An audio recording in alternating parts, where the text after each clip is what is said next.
दाव पर क्या लगाओगे? पैसे सब कमाना चाहते हैं इस दुनिया में। किसी व्यक्ति से अगर आप पकड़ के पूछें क्या भैया तुमको पैसे चाहिए, क्या बोलेगा? सर हाँ चाहिए। तो हम उससे पूछते हैं दाव पे क्या लगाएगा? इसने बोला दाव पे क्या लगाएंगे, कुछ नहीं, हमारे पास तो लगाने लिए कुछ नहीं है।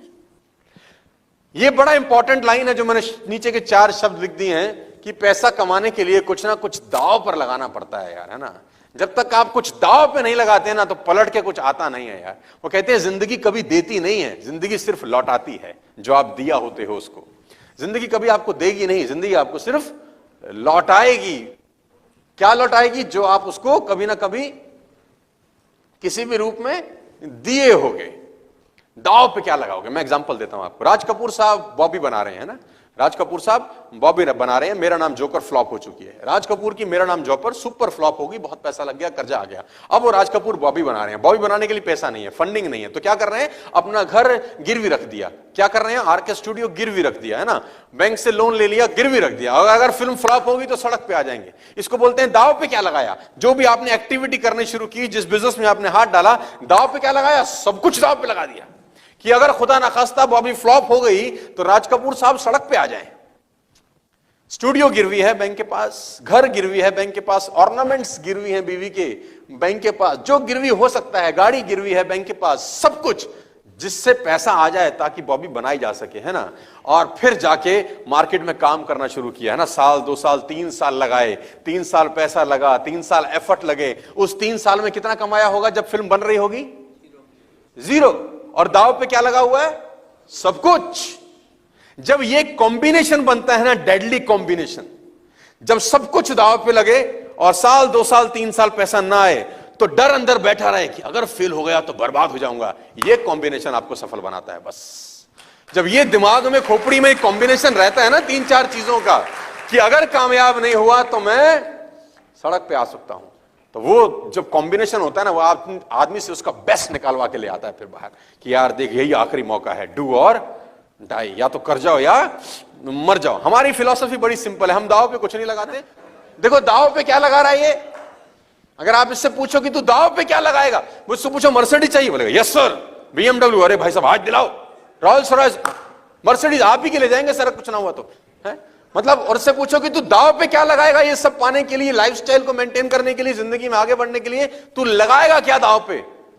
सर कुछ है नहीं सर, हम पे पैसा नहीं है सर। मैं पैसे की बात ही नहीं कर रहा सर, ये कुछ दाव पे नहीं लगा रहा। और जब तक दाव पे कुछ नहीं लगता, पैसे नहीं आते सर। ये बेसिक डिफरेंस है दोनों में, जिसको मैं बोलता हूं रिच वर्सेस। बात समझ में आ रही है तो बोलिए हाँ।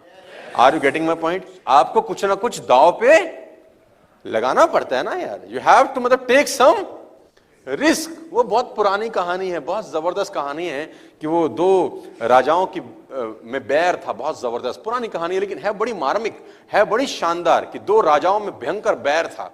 एक सीमा पे था, एक दूसरी सीमा पे था। दोनों की भयंकर लड़ाई थी और कभी भी एक दूसरे पे अटैक कर सकता था। एक बहुत शक्तिशाली था और एक बहुत कमजोर रहता था। तो कमजोर वालों को एक बार नोटिस आया, कमजोर वालों के पास नोटिस ही आया। गुप्तचर विभाग ने बोला कि फला दिन जो शक्तिशाली राज्य है वो तुम पे अटैक करने वाला, आक्रमण करने वाला, तुम तो नेस्तनाबूद हो जाओगे, तुम्हारे तो अल्ले पल्ले कुछ नहीं। मतलब बहुत बड़ा राजा है। और फिर क्या करें? तो मंत्रियों की सलाह हुई। मंत्रियों ने बोला ठीक है, एक ही रास्ता समझ में आता है, पहले तो ये तय करो कि पक्का खबर है कि आक्रमण होगा। तो बोला 100% पक्की खबर है कि बड़ा राज्य तुम्हारे छोटे राज्य पे आक्रमण करेगा। इतनी तारीख को इतने बजे सेनाएं तुम्हारी सीमा में आएंगी और आक्रमण होगा, लड़ाई तैयार है।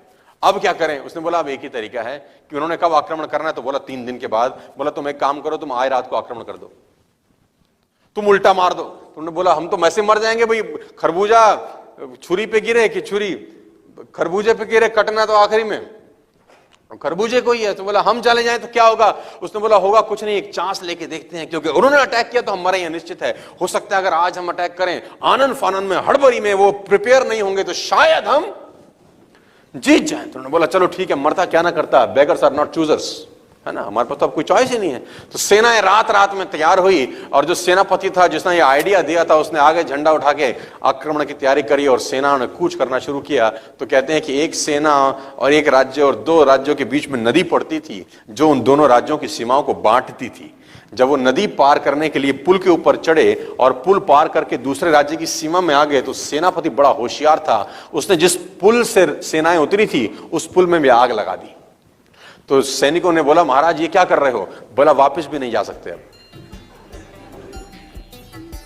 या तो मार दो मर जाओ, वापस जाने का रास्ता मैंने तुम्हारे लिए छोड़ा नहीं है। तो मरता क्या ना, और दाव पे क्या लग गया जानते हैं?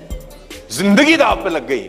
अटैक किया और जीत गए, अटैक किया और जीत गए। तो कहना जब दाव पे सब कुछ लग जाता है और आदमी के पास पीछे लौटने का रास्ता नहीं होता, जब वो अपने पुल जला देता है तो सफलता फिर उससे दूर रहती नहीं है। ये सब सफलता प्राप्त करने के लिए कुछ बेसिक इंग्रेडिएंट्स हैं यार जो आपको चाहिए होते हैं। जब तक आप दाव पे कुछ नहीं लगाते होता कुछ नहीं है यार।